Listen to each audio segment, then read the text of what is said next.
Welcome back to our channel. జై హింద్. మనకు ఒక తమ్ముడు బిఎస్ఎఫ్ ట్రేడ్మెన్ గురించి అన్న డీటెయిల్ గా వీడియో చేయమని అన్నాడు. బిఎస్ఎఫ్ ట్రేడ్మెన్ గురించి మళ్ళీ బిఎస్ఎఫ్ డ్యూటీస్ గురించి కూడా మన బిఎస్ఎఫ్ జవాన్ మాటల్లో అది ఎట్లుంటది అనేది మీరు వినండి ఒకసారి. ఓకే ఓకే క్లారిటీ ఉన్నది. ఇప్పుడు ఎక్కడ ఉన్నావురా మరి? ఇప్పుడు ప్రజెంట్ నేను ఇప్పుడు ఒడిశాలో ఉన్నా. సరే ఓకే. అయితే నేను నా ఛానల్లో ఛానల్ పెట్టినా కదా, దాంట్లో మన పిల్లలు బిఎస్ఎఫ్ ట్రేడ్మెన్ గురించి అంటే బిఎస్ఎఫ్ గురించి చెప్పు అన్నా అని అంటాను. ఇప్పుడు నేనేమంటున్నానంటే వాళ్ళతో నేను చాలా సార్లు కూడా చెప్పిన ఏమని, మన ఫోర్స్ గురించి మనం ఎంతైనా చెప్పచ్చు. ఓన్ ఫోర్స్ గురించి వాట్ ఈజ్ నాట్ అని మొత్తానికి చెప్పేయచ్చు. అదర్ ఫోర్స్ కాబట్టి ఏదైనా కానీ మనం క్లారిటీ లేనిది మాట్లాడొద్దని నేను ట్రై చేస్తున్నా. ఇక నువ్వు బిజీ ఉండి అక్కడ ఇక్కడ ఇక నీకు అటు డ్యూటీ కొంచెం డ్యూటీలు ఎక్కువ ఉంటాయి తెలుసుగా మీకు. ఆల్రెడీ నువ్వు కూడా ఏనో కట్ చేసి ఉంటావు. Okay okay. ఇక అప్పటికిప్పటికి ఏంటంటే కొంచెం ఎక్కువ అయిపోతున్నాయి డ్యూటీస్ కూడా, దాని వల్ల కొంచెం బిజీ షెడ్యూల్ ఉండి ఇక నేను అదే కదా అని చెప్పి నేను అందుకే మనల్ని పిల్లలకు చెప్పిన మనం క్లారిటీ వచ్చినాకనే మాట్లాడతాను. అంటే ఇప్పుడు ట్రేడ్మెన్స్ అనేది సేమ్ మాలానే ఉంటాయారా మరి మీ దాంట్లో? అంతే ఏముంటది. ఇప్పుడు ట్రైన్మెన్ భర్తీ డైరెక్ట్ గా భర్తీ అవుతుర్రు ఒకటి. ఇప్పుడు అంతకుముందు ఏంటంటే ట్రేడ్మెన్ ఇప్పుడు డైరెక్ట్ గా భర్తీ అవుతుండే. ఇప్పుడు వాళ్ళకు కూడా సేమ్ హోదా, సేమ్ జనరల్ డ్యూటీ జీడీ కానిస్టేబుల్స్ హెడ్ కానిస్టేబుల్ ఎట్లాగా అయితే ఉందో ఇస్తారు, సేమ్ వాళ్ళకి కూడా ఇప్పుడు ర్యాంక్ కూడా ఇస్తారు. ప్రెసెంట్ ఇప్పుడు కానిస్టేబుల్ దానికి ఇచ్చారు కానీ మా దాంట్లో అయిందో చాలా మంది హెడ్ కానిస్టేబుల్ అయ్యారు వాళ్ళు కూడా. అవును, అది కూడా సేమ్ ఇక్కడ కూడా అదే ప్రాసెస్. వచ్చినా గానీ దాదాపు సిఏపిఎఫ్ గా అందరికి ఈక్వల్ గానే వస్తది. కాకపోతే ఇప్పుడు మీ దాంట్లో సేమ్ ఉంటాయా? కుక్ కావచ్చు, బార్బర్ కావచ్చు, ఎంటీఎస్ కావచ్చు, సేమ్ ట్రైన్ మోచి గాని, కుక్ గాని, బార్బర్ గాని, వాషర్ మెన్, ట్రేడ్ మెన్ వాళ్ళైనా సేమ్ టు సేమ్ ఇలాగనే ఉంటది. ఇప్పుడు మీరు వాళ్ళ అవసరం అయితే ఇంకొక విషయం ఏంటంటే వాళ్ళు ఒకవేళ ఇప్పుడు కొత్తగా భర్తీ జస్ట్ 2-3 సంవత్సరాల ముందు గానీ ఒక 5 years ముందు భర్తీ అయిన వాళ్ళు ఎవరైనా వాళ్ళు ట్రేడ్మెన్ లో భర్తీ అయ్యారు అనుకో. ఫర్ ఎగ్జాంపుల్ ఒక 18 to 20 years అబ్బాయి ఒక ట్రేడ్మెన్ గాను లేకపోతే ఇంకొక వాషర్ మెన్ గాను ఒక స్వీపర్ గాను భర్తీ అయింది అనుకో. ఇప్పుడు ఆయన మామూలుగా చదువుకొని ఉన్న క్యాండిడేట్ ఒకవేళ జీడీకి రావాలన్నా రావచ్చు. అట్లా కూడా వచ్చిన వాళ్ళు కూడా ఉన్నారు. జీడీకి రావచ్చు, ఎల్డీసీ టెస్ట్ ఇచ్చేసి వాళ్ళు పైకి కూడా ఆఫీసర్ కూడా కావచ్చు, కానీ కానిస్టేబుల్ గా కన్వర్ట్ కావచ్చు. దానికి వెసులుబాటు ఇచ్చింది గవర్నమెంట్. అది అన్ని ఫోర్స్ లో ఉంది. ఇంకొకటి ఇది నువ్వు ఇప్పుడు స్వీపర్ అన్న చూడ, అది వాళ్ళని ఎంటీఎస్ అంటారు కదా, ఎంటీఎస్ కేటీఎస్ అంటారు కుక్కుని కదా. లేదు మామూలుగా అయితే మాకు ఏది ఇప్పుడు వాటర్ కెరియర్, కుక్కు, తర్వాత మనం కిచెన్ కు సంబంధించిన వాళ్ళను కిచెన్ స్టాఫ్ అంటున్నా, కేటీఎస్ ఏమో అంటున్నారు. ఈ స్వీపర్ వీళ్ళనేమో ఎంటీఎస్ అంటారు, మల్టీ టాస్కింగ్ సర్వీసెస్ అని వస్తుంది చూడు. మామూలుగా ఇప్పుడు అదే వాళ్ళకు మామూలుగా ఏంటంటే మన head quarters, hire head quarters లో ఆ రకంగా పిలుచుకుంటాం. ఇంకో మన కంపెనీ వాళ్ళకి వచ్చేసరికి ఈ రకంగా మాట్లాడుకుంటాం. మన టైంలో అట్లా ఉన్నారు కాబట్టి అట్లా మాట్లాడతాం, కానీ ఇప్పుడు వాళ్ళ ఐడి కార్డులను అయితే కేటీఎస్, ఎంటీఎస్ అనే ఉంటుంది. ఇప్పుడు నువ్వు డిపార్ట్మెంటల్ గా భర్తీ అయినావా? మన ఎస్ఎస్సి త్రూ కదా నువ్వు అయింది? అవును, స్టాఫ్ సెలక్షన్ కమిషన్ నుంచి 2013లో నేను స్టాఫ్ సెలక్షన్ కమిషన్ ద్వారా భర్తీ అయినా. అంటే ఇప్పుడు ఆల్మోస్ట్ 10 years అనుకుందాం. 10 years కంప్లీట్ అయిపోయింది. 11 years అప్పటికి ఇప్పటికి దాంట్లో ఏమన్నా వేరియేషన్స్ వచ్చినాయా? బోర్డ్ సెలక్షన్ దాంట్లో ఏమన్నా? అంటే ఇప్పుడు నువ్వు ఎట్లా ప్రిపేర్ అయినావు అప్పుడు? కోచింగ్ అంటే నువ్వు దాదాపు బాగా నంబర్ ఆఫ్ కోచింగ్ తీసుకున్నావు కదా. అయితే నేను 2007 నుంచి 2008 నుంచి మామూలుగా కానిస్టేబుల్ కు దానికి మన స్టేట్ గవర్నమెంట్ లో ట్రై చేసింది. అప్పుడప్పుడు గ్రాడ్యుయేషన్ చేసుకుంటూ ట్రై చేసినాం. అది మనం మామూలుగా స్పెషల్ గాని కాకుండా దాని గురించి అని కాకుండా 2007, 2008లో graduation second year final year టైంలో చూసిన ఒకసారి 2 సార్లు ట్రై చేసిన. మామూలుగా ఏంటంటే అప్పుడు కోచింగ్ కూడా ఏం లేదు, జస్ట్ ఏంటంటే కొంచెం జీకే, మన బీకామ్ బ్యాక్గ్రౌండ్, కామర్స్ బ్యాక్గ్రౌండ్ కదా. దాని ద్వారా మనం న్యూస్ పేపర్ చూడడం, జనరల్ స్టడీస్ కొంచెం చదువుకోవడం, దాంతో పాటు స్టడీ కంటిన్యూ చేసిన, అప్లై చేసిన. అది రాలేదు అప్పుడు, వర్కౌట్ కాదు. అప్పుడు ఏంటంటే మనకు అంత అవగాహన లేదు ఏది కోచింగ్ సెంటర్ అనేది. అప్పుడు మనం పోలేదా? నేను పీసీకి అప్లై చేసినప్పుడు మన ఇద్దరం అది ఫైనల్ గా ఒకసారి కొన్ని రోజులు, కొన్ని 2 నెలలు మాత్రం అది ఒకసారి లాస్ట్ టైం అటెంప్ట్ చేసినప్పుడు పోయినాం. అదేంటి మరి ఇప్పుడు నేను ఇంకొక క్వశ్చన్ గుర్తుందా? ఇప్పుడు మనం చూసే క్యాలెండర్ పేరేంది చెప్పు? ఏది రోమన్ క్యాలెండరా? ఏది రోమన్ క్యాలెండరా? ఇప్పుడు మనం క్యాలెండర్ వాడుతున్నాం కదా, దాన్ని ఏమని పిలుస్తారు? ఇది రోమన్ క్యాలెండర్ ఏదో ఉంటారు సంథింగ్. రోమన్ క్యాలెండర్ అంటే గ్రిగేరియన్ క్యాలెండర్, గ్రీకు రోమన్ అది ఉంటది కదా సంథింగ్ 2-3 రకాలుగా ఉన్నాయి. గ్రిగేరియన్ క్యాలెండర్ అని చెప్పి ఇదే మన లీపులు గీపులు అన్ని మన ఒక ఫార్ములా ఉంటుంది చూడు, శతాబ్దానికి మన ఏ ఇయర్ లో ఒక క్వశ్చన్ ఉంటుంది కదా, రీజనింగ్ అది కంపల్సరీ అదొక క్వశ్చన్ ఉంటది. అయితే అది మంత్ కోడ్ తర్వాత ఇయర్ కోడ్ అనేది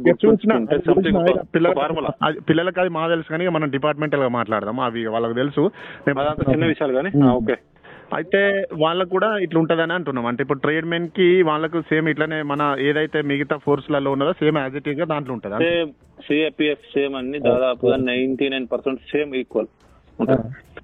చాలా మంది బిఎస్ఎఫ్ లవర్స్ ఉన్నారా, నాకు కాల్ చేస్తున్నారు, అన్న నేను బిఎస్ఎఫ్ ఇచ్చిన.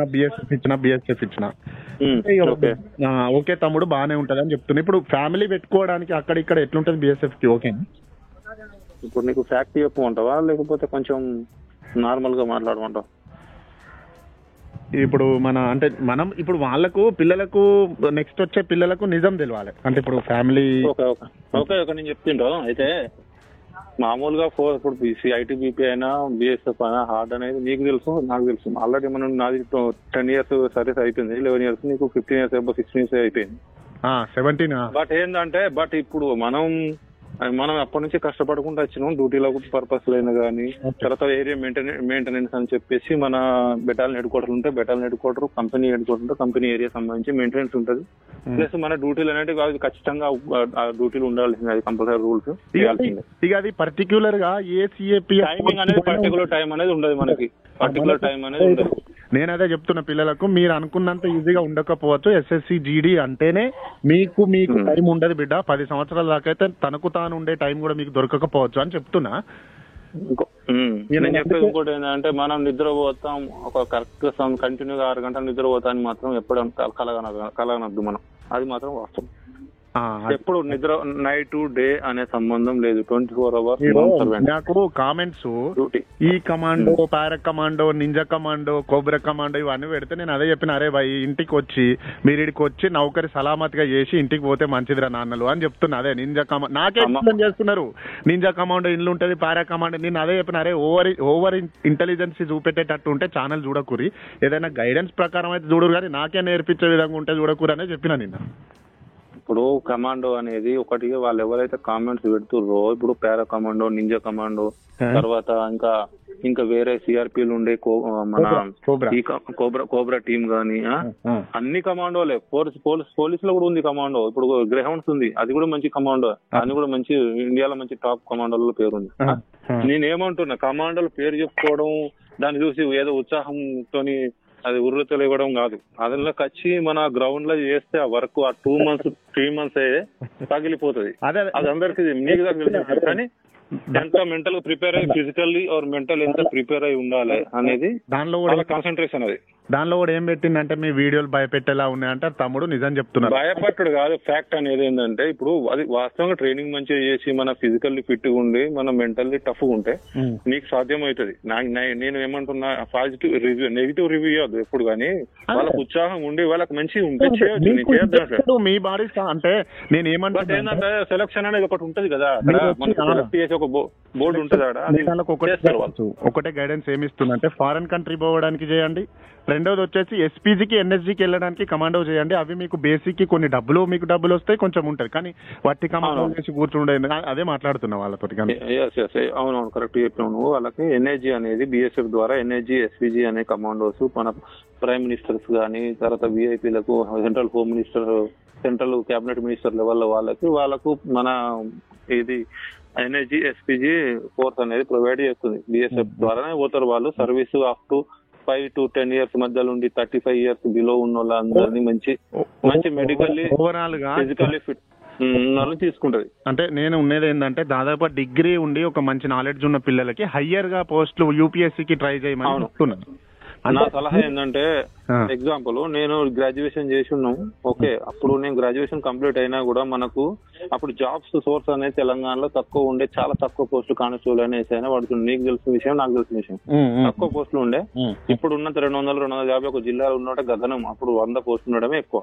మామూలుగా మనకు తెలిసి జిల్లాకి అన్ని పోస్టులు ఎదురు కాదు, మొత్తం 3 జిల్లాలు 4 జిల్లాలు కలిపి మొత్తం పెద్దపల్లి తర్వాత జగిత్యాల ఇవన్నీ కలిపి ఒకటే జిల్లా ఉండే. మనకు వచ్చిన పోస్టులు తక్కువ. అప్పుడు గ్రాడ్యుయేషన్ పోస్టులు చేసిన వాళ్ళు మనకంటే మంచి స్టూడెంట్స్ కూడా అప్పుడు మన పోటీలో ఉన్నారు, వాళ్ళే కొట్టుకున్నారు. మనం ఏంటంటే మనం కోచింగ్ అనేది అంత ఇంట్రెస్ట్ పెట్టలేదు, స్టడీ పీరియడ్ ఉన్నాం మనం గ్రాడ్యుయేషన్ లో. అక్కడ ఇక్కడ మీరు అంటే జాబ్ పర్పస్ ఉంటావు, నువ్వు నీకు కూడా డ్యూటీ బేస్ వెళ్ళిపోయాను. తర్వాత మాట్లాడదాం. నాకు ఇది ఏమో నేను డ్యూటీ ఫోన్ వస్తుంది, సరేనా? ఇక ఎంతే కదా, డ్యూటీ ఫోన్ వచ్చింది, వాళ్ళు మాట్లాడాలి, వాళ్ళ ఇన్స్పెక్షన్ ఉంది సిఓ. అవునా? అందుకని అది సరే. అయితే నాకు డిఐజీ విజిట్ ఉంది. ఇప్పుడు మెయిన్ ముద్ద మనది ఏంటంటే ఎస్ఎస్సి ప్రిపేర్ అవుతున్న వాళ్ళు ఇప్పుడు మనకు నేను అయిందేమో డిపార్ట్మెంటల్ త్రూ కాబట్టి మనకి ఎస్ఎస్సి గురించి కొంచెం తక్కువ అవేర్నెస్ ఉంటుంది. మన డ్యూటీ పరంగా ఎక్స్పీరియన్స్ క్లియర్ చేద్దామంటే ఓకే. కాకపోతే కాంపిటేటివ్ ఎగ్జామ్లు ఏమొస్తాయి అనేది దాదాపు ఇండియాలో ఉన్న ఏ కాంపిటేటివ్ ఎగ్జామ్ కానీ యాజ్ ఎ సివిల్స్ ఎగ్జామ్ కావచ్చు, same reasoning, same arithmetic, same కథగా అంతే మనకు తెలిసిన విషయం. కాకపోతే దానిలో కొంచెం కొంచెం మీదికి ఉంటది. కానీ సరే, అయితే నువ్వు వాళ్ళకి ఎట్లా ప్రిపేర్ అవ్వాలి ఏంది అనే దాన్ని ఏం సజెషన్ ఇవ్వగలుగుతారా? నేనేమంటున్నా అంటే ఇప్పుడు మన స్టాండర్డ్ అనేది మనకు ఇప్పుడు మాక్సిమం ఏంటంటే 10+2 లెవెల్ ఉంటది స్టాండర్డ్. ఇప్పుడు ప్రజెంట్ గా ఉండే ఎగ్జామ్ 10+2.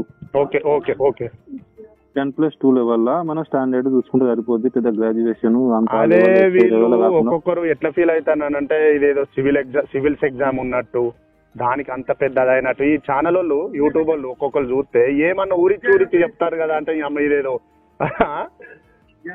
వాళ్ళకి అవేర్నెస్ లేదు పిల్లలకు. దాన్ని వీళ్ళు క్యాచ్ చేసుకొని దాన్ని ప్రలోభాలకు లోని పెట్టుడు. మేము ఎస్ఎస్సి బోర్డు మాట్లాడి నేనేమంటున్నా, ఓకే నేను చెప్పేదింటరా. అయితే ఇప్పుడు వాళ్ళకు నిజంగానే వాళ్ళు డల్లర్ అయి ఉంటే స్టూడెంట్స్ ఎవరైనా మామూలుగా 10th పాస్ అయ్యి, ఇంటర్ పాస్ అయ్యి, మామూలుగా కొంచెం స్టడీ మీద అంతగా మామూలుగా పాస్ అయ్యి ఉంటారు కదా, వాళ్ళకి ఏంటంటే సబ్జెక్ట్ నాలెడ్జ్ అనేది తక్కువ ఉంటది.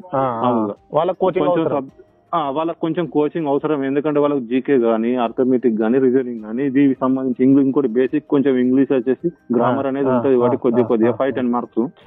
దాన్ని ప్రిపేర్ అవడం కోసం వాళ్ళు కోచింగ్ సెంటర్ ని చూస్ చేసుకోవడం మంచిదే. అయితే 1 month మామూలుగా 2 months చేసుకుంటే కొంచెం బెటర్ పికప్ అవుతారు. అర్థమవుతుంది వాట్ ఇస్ పేపర్ ఎట్లుంటది, పేపర్ ఎట్లా వస్తుంది అనేది ఒక గ్రిప్ వస్తుంది కదా.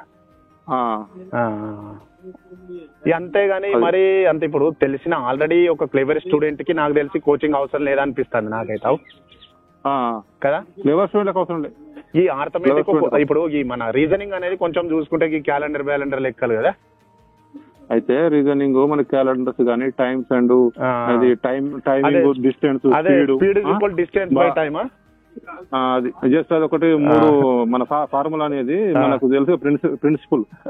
Time into distance by speed, distance into time into speed. ఇంకోటి ఇది కూడా ఉంటది కదా, నిష్పత్తులు, రేషియోస్ ఉంటది, రేషియోస్ అనాలిసిస్. తర్వాత ప్రాబబిలిటీ, సంభావ్యత, తెలుగులో సంభావ్యత. అదే నెక్స్ట్ ఇంకా కొన్ని ఇప్పుడు ఏంటంటే ఒక 12-10 చాప్టర్స్ అనేది మెయిన్ ఉంటాయి. ఇప్పుడు హిస్టరీలా నువ్వు హిస్టరీ సార్కే చెప్పినావు కదా, అప్పుడు మరి హిస్టరీ ఏమన్నా చెప్తావారా క్లాసెస్ వీళ్ళకి టైంలో తీసుకొని? ఇప్పుడు అప్పుడు నాలెడ్జ్ మనది ఏంటంటే అప్పుడు జియోగ్రఫీ గానీ, నేను హిస్టరీలో జియోగ్రఫీలో మంచి స్టూడెంట్, అంటే నాకు బాగా ఇంట్రెస్ట్ ఉండేది. ఒకటి ఇప్పుడు ఇండియాలో ఒక నది ఉల్టా ప్రవహిస్తుంది, ఏంటిది అది? ఏది ఉల్టా? నర్మదా తపతిలోనే ఉంటది అది, మనం ఏది గుజరాత్ సంబంధించి ఒక నది. అంటే మిగతా నదులన్నీ తూర్పుగా ప్రవహిస్తాయి కదా ఇండియాలో. నర్మదా నది ఒక్కటే నది తూర్పు నుంచి పడమరకు ప్రవహిస్తుంది చూడు, అదే నర్మదా నది కదా. Okay okay. అవి చాలా రోజులు అవుతుంది. మనం కూడా మన గోదావరి నది ఎడగొట్టింది నాసిక్లానా? నాసిక్ టైం ఇవే కదా, ఇవే ఇట్లాంటివి తెలుసుకోండి. అంటే ఇప్పుడు మనకు ఇండియన్ హిస్టరీ అడుగుతారు కదా. ఇండియన్ హిస్టరీ ఎక్కువ ఎవరు పోవడం అంత దూరం పోరు. అది మన ఇప్పుడు తెలంగాణ సెంట్రల్ గవర్నమెంట్ ఈ 10th ఇంటర్ బేసిక్ చేసుకుని వెళ్తారు కాబట్టి మనకు పెద్ద డెప్త్ గా పోకుండా యూపీపీఎస్సీ లెవెల్ లేదా గ్రూప్ 1 గ్రూప్ 2 లెవెల్ స్టేట్ కి సంబంధించి గ్రూప్ 1 గ్రూప్ 2 లెవెల్ కాకుండా ఒక మామూలు ఒక 10+2 క్యాండిడేట్ కి ఎంత నాలెడ్జ్ ఉండాలో ఆ రేంజ్ లో హిస్టరీ గానీ, సివిక్స్ గానీ, పాలిటిక్స్ గానీ. పాలిటిక్స్ అంటే మెయిన్ ఏంటి, ఇప్పుడు ప్రాథమిక హక్కులు, విధులు, రాజ్యాంగం అవన్నీ 10th లో ఉంటాయి కదా. అదే బుక్కులు గట్టిగా చదువుకున్న పెద్ద సినిమా కాదు ఇదిగా. నేను ఏమంటున్నా అప్ టు 5th క్లాస్ నుంచి 5th స్టాండర్డ్ నుంచి కవులు, రచయితలు 5th క్లాస్ నుంచి మొదలు పెట్టాలి. నేను చెప్తాను మాక్సిమం 5th క్లాస్ కొంచెం నేషనల్ అంటే ఇప్పుడు ఇండియన్ లెవెల్ అంటే ఇండియన్ హిస్టరీ ఇట్లా దీన్ని ప్రిపేర్ చేయాలి కదా. ఇండియన్ హిస్టరీలో కొన్ని ప్రముఖ రాజులు ఎవరు, అశోకుడు గాని, ఇండియన్ హిస్టరీలో రాణా ప్రతాప్ సింగ్ లాంటి వాళ్ళు గాని, తర్వాత ఇప్పుడు అక్బర్ లాంటి వాళ్ళు గాని, షాజహాన్ లాంటి వాళ్ళు గాని, తర్వాత కొంతమంది క్రూరులైన రాజులు ఉంటారు. క్రూరులైన రాజులు అంటే ఔరంగజేబు లాంటి, తర్వాత మొహమ్మద్ బిన్ తుగ్లక్ గాని, తుగ్లక్ అంటారు. ఇట్లాంటి వాళ్ళను గుర్తు పెట్టుకోవాలి. ఇట్లాంటి వాళ్ళ మీద పాయింట్ ఆఫ్ క్వశ్చన్ 1-2 క్వశ్చన్ అనేది దాదాపుగా 1-2 క్వశ్చన్ రేస్ అయితే హిస్టరీలో. ఒకటి మంచి, ఒకటి చెడు. ఒకటి మంచి రాజు అంటే ఇప్పుడు అక్బర్ లాంటి వాళ్ళు, షాజహాన్ లాంటి వాళ్ళు స్వర్ణయుగం అంటారు వాళ్ళ కాలాన్ని. అవును, వాళ్ళ యుగాన్ని స్వర్ణయుగం. ఎందుకంటే వాళ్ళు మంచిగా పరిపాలించారు, ప్రజలకు మంచి బాగోగులు చూసుకోరు కాబట్టి వాళ్ళకు ఒక మంచి పేరు ఉంది. దాని మీద ఒక క్వశ్చన్ అనేది 1-2 క్వశ్చన్ రేస్ అవుతాయి. ఇంకోటి చెడు మీద కూడా ఉంటది ప్రభావం. ఎవడైతే హింసించిండో ప్రజల్ని, ఎవరైతే పిచ్చిగా ప్రవర్తించి వాళ్ళ రాజ్యాన్ని పతనం అవ్వడానికి కారణమైన వాళ్ళు ఇట్లాంటి కొన్ని అంశాలు మనం ఎప్పుడు ఇంట్రెస్ట్ పెట్టాలి. క్యాండిడేట్స్ ఎవరైతే ప్రిపేర్ అవుతారో. ఇప్పుడు ప్రపంచ యుద్ధాల గురించి కూడా వస్తాయి కదా. ప్రపంచ యుద్ధం అది బేసిక్. ఫస్ట్ యుద్ధం ఎప్పుడు జరిగింది, 1914 నుంచి 1918 వరకు మొట్టమొదటి. అది కారణం ఏంటిది, అది కూడా జర్మనీ నియంత హిట్లర్ గురించి, పోలాండ్ రాజు, ఆస్ట్రియా రాజు జార్జ్ ఫెర్నాండస్ పై దాడి చేయడం, ఇట్లాంటివి కారణాలు ఉంటాయి. ఆ కారణం ప్లస్ అది ఏ ఇయర్ లో వచ్చింది చెప్పుకుంటే మనకి ఏంటంటే క్యాండిడేట్ చెప్పేది ఏంటంటే, నేను బేసిక్ అనేది కంపల్సరీ నాలెడ్జ్. బేసిక్ ఇవన్నీ బేసిక్ నాలెడ్జ్ 10th వరకు ఉండేటి. మనకు 5th నుంచి 10th వరకు ఉండే సోషల్ బుక్ లో ఉండే పాఠాలు, సైన్స్ లో ఉండేటి కొన్ని దమనులు, జాగ్రఫీ పటాన్ని గట్టిగా పెట్టి కింద నుంచి మీ దాకా పటాన్ని చూస్తే అన్ని అర్థమవుతావు. భారతదేశ పటం పెట్టుకున్నా. అది హిస్టరీలో కూడా కొన్ని ఇంపార్టెంట్ సంవత్సరాలు, కొన్ని ఇంపార్టెంట్ సంవత్సరాలు, వాళ్ళ రాజులు, వాళ్ళ చరిత్ర, వాళ్ళ సంస్కృతి, కల్చర్. తర్వాత మనం ఒకటి బుక్ ముందుకు మాత్రం వీక్లీ అదేంది, అది విజేత కాంపిటీషన్స్. దాన్ని డైలీ ఇప్పటి నుంచి ప్రిపేర్ అయితే కరెంట్ అఫైర్స్ కవర్ అవుతాయి కదా. ఒక 6 months 5 months మనం మాక్సిమం ఆ ఎగ్జామ్ అనేది పేపర్ చదువుకోవడం కావచ్చు. కరెంట్ అఫైర్స్ అవసరం లేదనుకుంటే, అది బుక్ అవసరం లేదనుకుంటే రోజు న్యూస్ విన్నాం అనుకో, ఇంపార్టెంట్ స్కీమ్స్, స్కీములు ఏవైనా, ఏదైనా దేశంలో జరిగే కొన్ని మంచి పథకాల గురించి ప్రధానమంత్రి ద్వారా గానీ, హోమ్ మినిస్టర్ ద్వారా గానీ, తర్వాత స్టేట్ లో జరిగే కొన్ని స్టేట్ సంబంధించిన వాళ్ళకైతే ఎగ్జామ్స్ కు ఎక్కువగా అంటే స్టేట్ సంబంధించిన ఎగ్జామ్ లో కూడా సెంట్రల్ క్వశ్చన్స్ వస్తాయి. ఎందుకంటే మన ఇండియాలో ఉన్నాం కాబట్టి మన ఇండియాకి సంబంధించి ఖచ్చితంగా కొన్ని క్వశ్చన్స్ ఖచ్చితంగా ఉంటాయి. అది ప్రధానమంత్రి లెవెల్ వాళ్ళు పెట్టే పథకాలు కావచ్చు, లేకపోతే వాళ్ళు బడ్జెట్ గురించి కావచ్చు, ఆర్థిక వ్యవస్థ గురించి కావచ్చు, దేశ ఆర్థిక వ్యవస్థ. ఓకే, ఎకనామిక్ కి సంబంధించి, పాలిటిక్స్ సంబంధించి కంపల్సరీ ఎకనామీ, పాలిటిక్స్ క్వశ్చన్స్ అనేది 2-3 క్వశ్చన్స్ ప్రతి సబ్జెక్ట్ నుంచి టచ్ అవుతా ఉంటాయి. మనం పెద్ద దానిలో ఏం వరి అవ్వాల్సిన అవసరం లేదు. వీళ్ళేం పెద్దగా మరీ ఎక్కువ స్టాండర్డ్ కాకుండా బేసిక్ పాయింట్లు అనేది చదువుకుంటే పాస్ అయిపోతారు. ఒక క్లవర్ స్టూడెంట్ కి అయితే కొంచెం తక్కువ కష్టపడి ఉంటుంది, కొంచెం డల్లర్ అయి ఉంటే కోచింగ్ సెంటర్ పోయి ఈ విషయాలను తెలుసుకొని, ఆ టాపిక్స్ ఏంది, ఆ పేపర్ మోడల్ ఏందని తెలుసుకొని, దాన్ని ఒక పకడ్బందీగా ప్లానింగ్ ప్రకారం ఒక 2-3 నెలలు మంచిగా కష్టపడి డైలీ ఒక 6 నుంచి 8 hours చదువుకుంటే ఎక్కువ, నాకు తెలిసి 6 hours నుంచి 8 hours వరకు. సరే రా, అదే నువ్వు నీ వాల్యుయబుల్ టైం ఇచ్చినావు, థ్యాంక్ యూ. మళ్ళీ వచ్చేసి మన వ్యూయర్స్ కి నేను షేర్ చేస్తాను నీ ఎక్స్పీరియన్స్ కూడా. ఓకే, నేను చేస్తా, మళ్ళీ చేస్తా. ఓకేనా, bye. Right, okay, right, bye. Okay, bye.